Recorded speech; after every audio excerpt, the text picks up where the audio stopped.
de Israel, poderoso guerrero, uno de los grandes hombres, en mi opinión, que jamás haya vivido.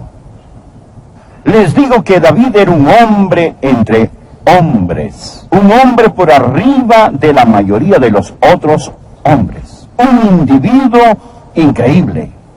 Y aún así, él cayó en bajo, tenebroso, detestable y atroz pecado.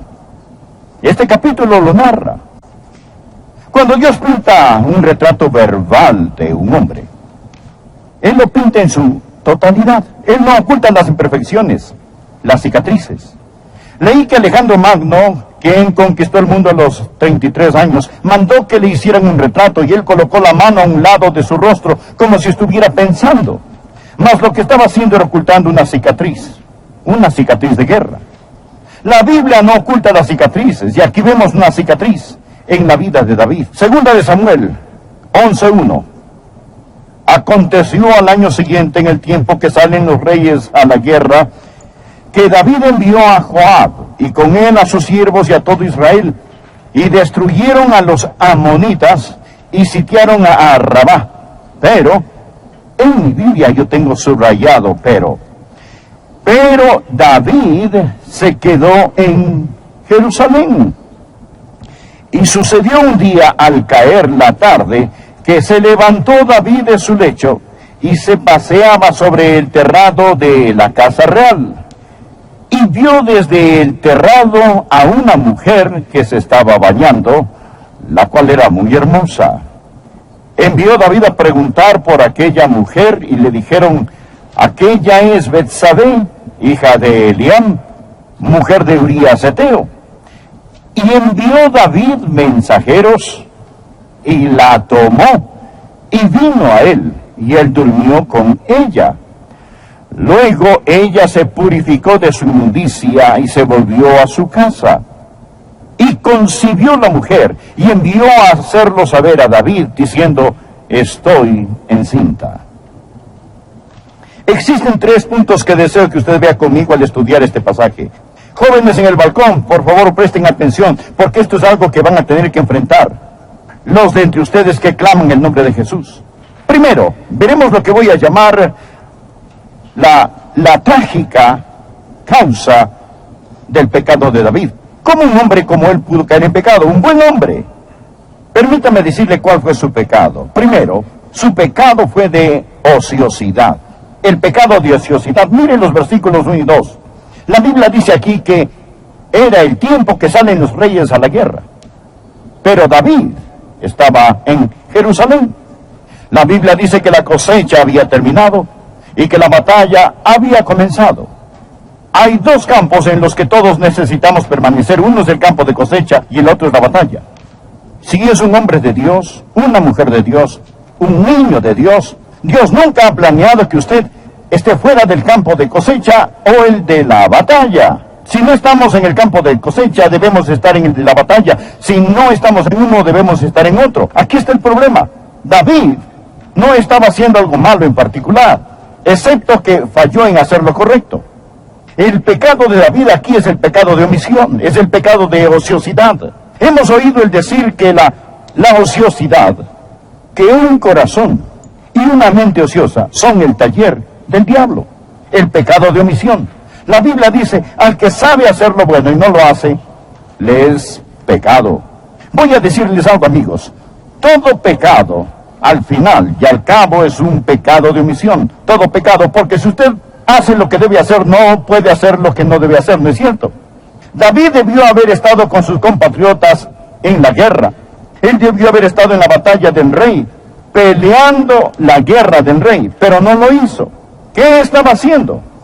Él estaba en la cama. ¿A qué hora estaba acostado? Escuche, estaba acostado en la tarde.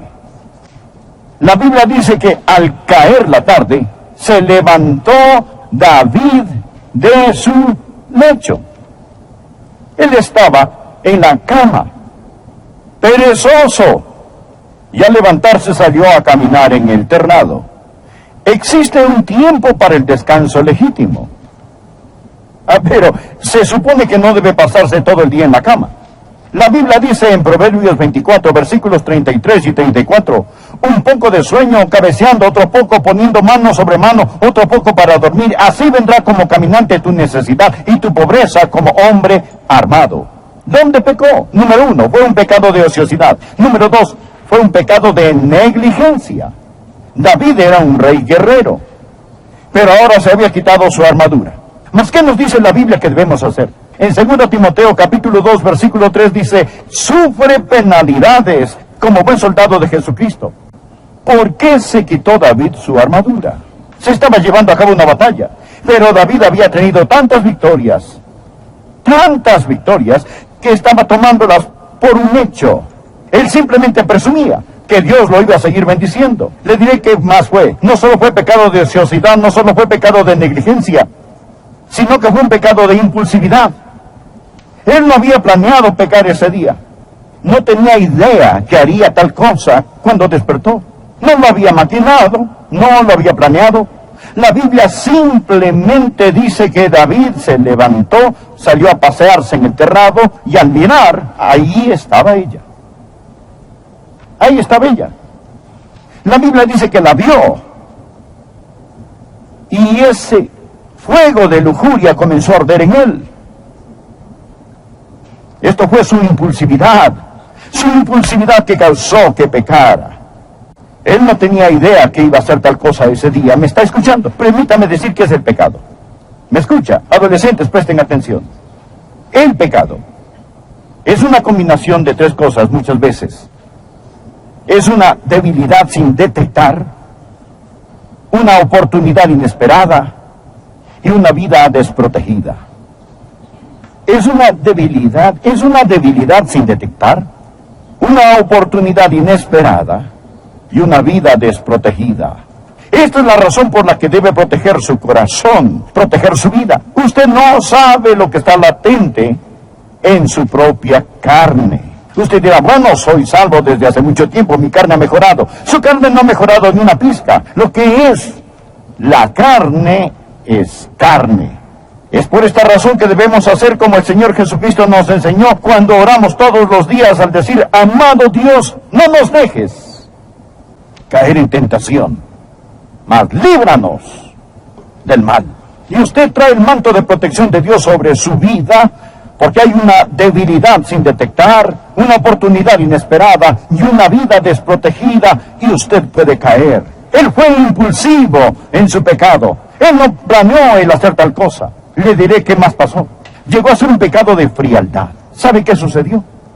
Si comienza a leer en el versículo 6 de este mismo capítulo, se dará cuenta que cuando David descubrió que Betsabé estaba encinta, él trató de encubrir su pecado. Él se dijo, sé lo que haré. Traeré al esposo de Betsabé del campo de batalla, pasarán una noche juntos y él pensará que el niño es suyo. Entonces trajo a Urías a casa del campo de batalla, pero Urías amaba a David tanto y era tan leal a sus soldados en batalla que dijo, yo no puedo estar aquí teniendo romance con mi esposa cuando mis soldados están allí fuera en el campo de batalla. En lugar de irse a su casa, durmió al lado de la puerta de David para proteger a David su rey. Cuando David se dio cuenta que el plan no iba a funcionar, pensó, ay, yo tengo que hacer algo para deshacerme de Urías, porque Urías va a saber que este bebé no es su hijo. Entonces David llamó al comandante en jefe de sus ejércitos, Joab, y le dijo, toma a Urías y ponlo al frente de la batalla, al frente de lo más recio de la batalla. Y en el momento en que él esté en la zona más peligrosa de frente, retira las tropas, déjenlo solo para que muera allí, y así podemos decir a todos que murió en guerra. Era un plan diabólico concebido en el infierno. David nunca se imaginó que él pudiese llegar a hacer esto, y mucho menos cometer el pecado de adulterio. Pero lo hizo. La ociosidad, la negligencia, la impulsividad, la frialdad, y ahora la terquedad. La terquedad. Dios le había hablado a David. David estaba bajo gran convicción.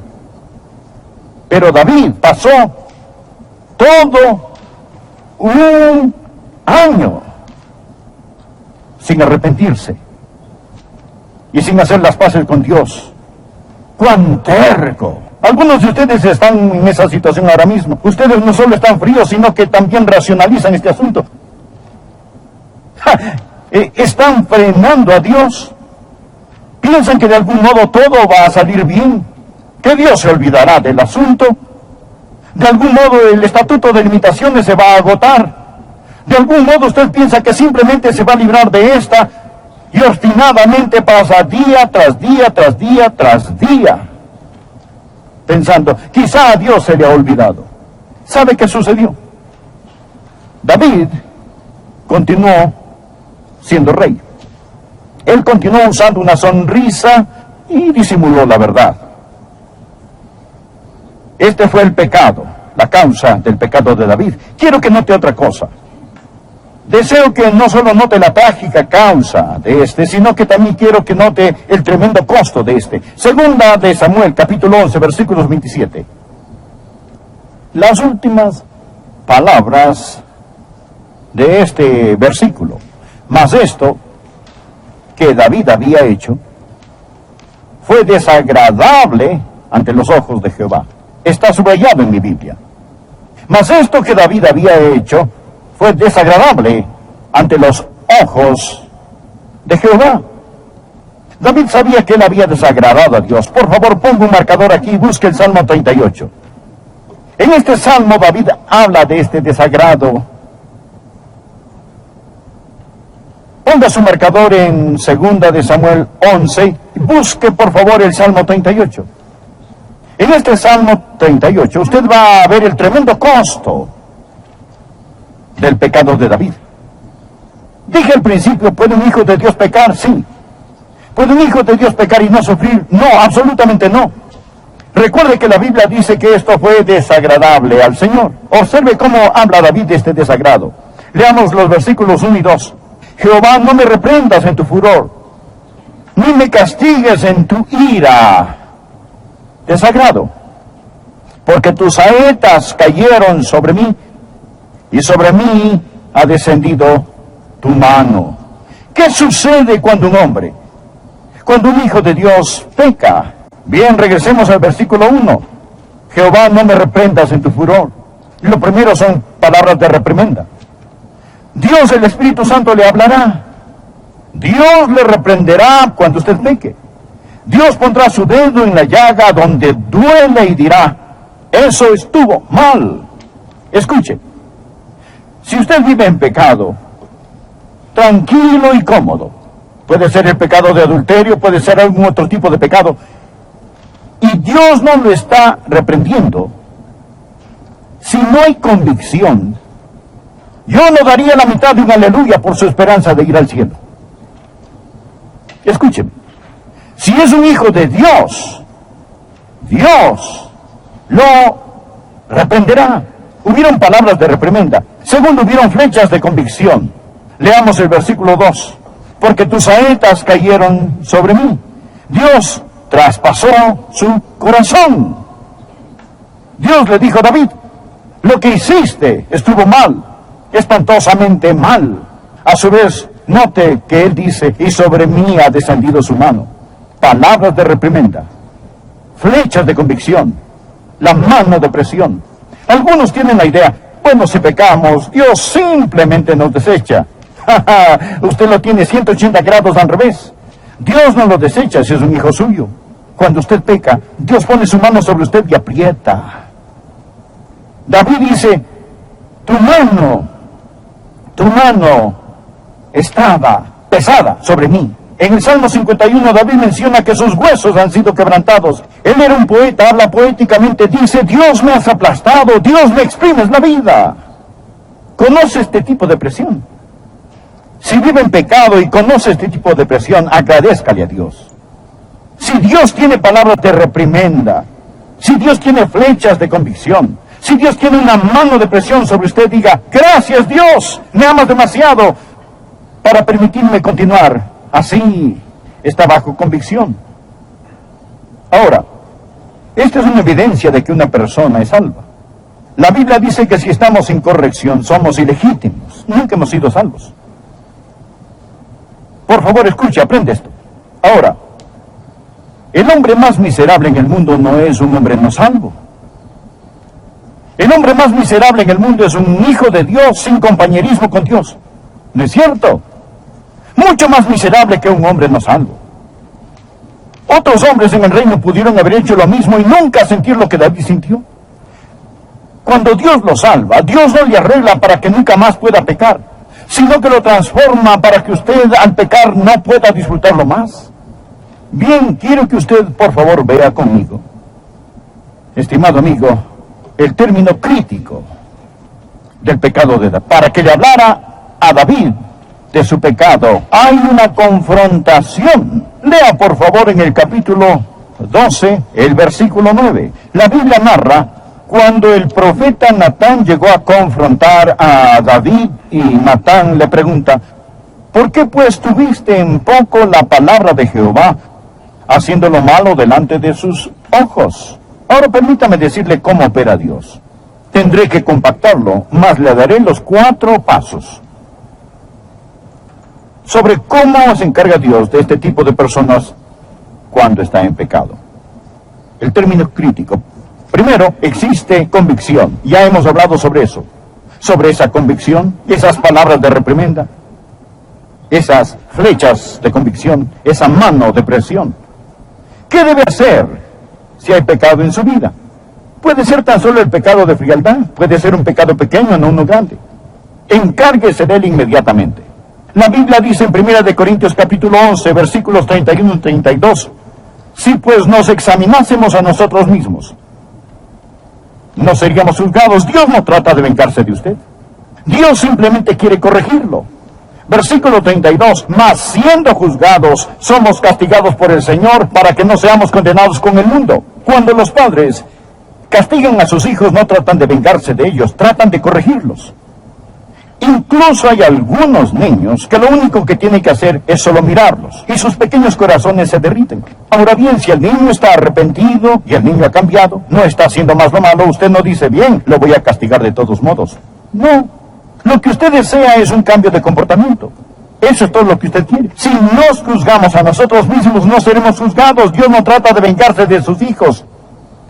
Dios quiere corregir a sus hijos. Primero existe la convicción. Bien, suponga que la convicción no funciona. La segunda oportunidad, el segundo paso, la corrección. Dios me dará una paliza. Hebreos 12, versículo 6. Porque el Señor al que ama disciplina y azota a todo el que recibe por hijo. Ahora, no piense que Dios no va a disciplinarlo. La palabra azotar es la que se usa para una severa paliza. Permítame decirle algo. Dios está más interesado en su santidad que en su salud. Dios está más interesado en su justicia.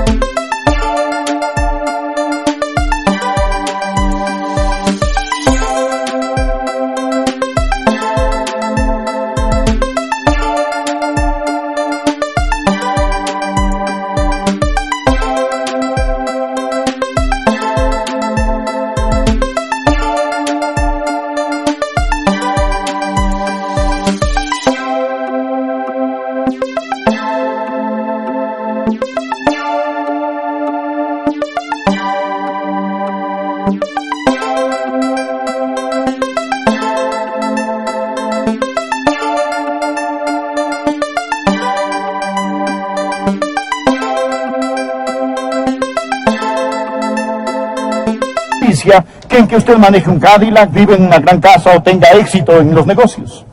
Dios se preocupa por su reputación y Dios le corregirá adecuadamente, no porque Él no le ame, sino porque Él le ama. Dios amaba a David. Lee el Salmo 89, versículo 34, Dios le dijo, no olvidaré mi pacto.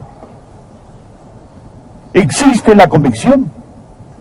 Después de esta sigue la corrección. Después de la corrección viene la confrontación. De seguro Dios lo confrontará. Es decir, Dios no permitirá que sigan lo mismo. Dios envió al profeta Natán para confrontar a David. Y Dios dijo, bien David, arrepiéntete y cambia, porque no vas a seguir así. Ahora bien, yo no sé cómo va a venir la confrontación para usted.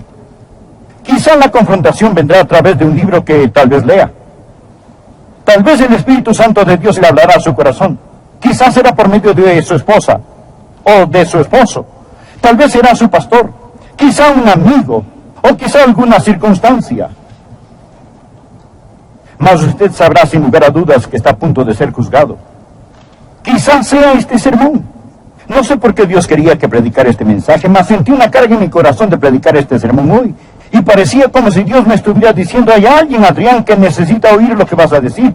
Y creo que puede haber una cita divina aquí. Es la confrontación, el desafío. Bien, suponga que el desafío no es aceptado.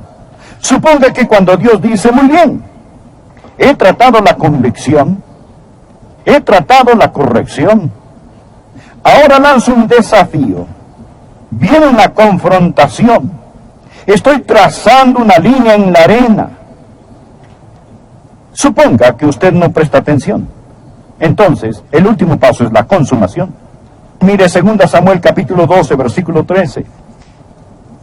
Lo que el profeta dijo a David. Entonces,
dijo David a Natán, pequé contra Jehová. Gracias a Dios que se arrepintió. David fue un gran pecador, pero finalmente llegó a arrepentirse en gran manera. Pequé contra Jehová. Y Natán dijo a David, también Jehová ha remitido tu pecado. Tú no morirás.